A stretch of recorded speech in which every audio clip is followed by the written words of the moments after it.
Show that the points A, negative 3, 1, 2, B, 0, 4, 8, C, negative 2, 1, 7, and D, negative 5, negative 2, 1 form the vertices of a parallelogram. So let's just draw a general quadrilateral, and let's say that this is A, this is B, this is C, and this is D.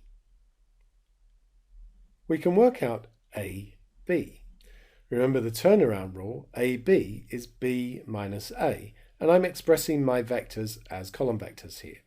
So we have 0, 4, 8, take away negative 3, 1, 2, and that gives us 3, 3, 6.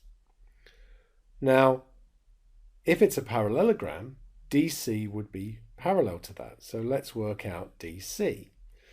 So we have negative 2, 1, 7, take away negative 5, negative 2, 1.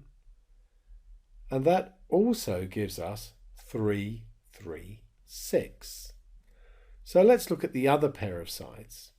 So if I do BC, again, remember that's going to be C take away B. So if we work that out, that gives us negative 2, negative 3, negative 1.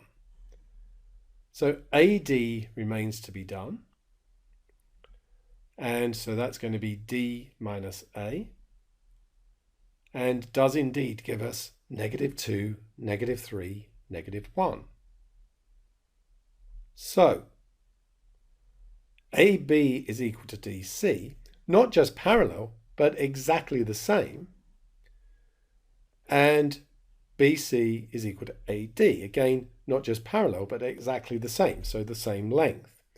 So what we have is opposite sides that are parallel and the same length, and it follows that ABCD would be a parallelogram.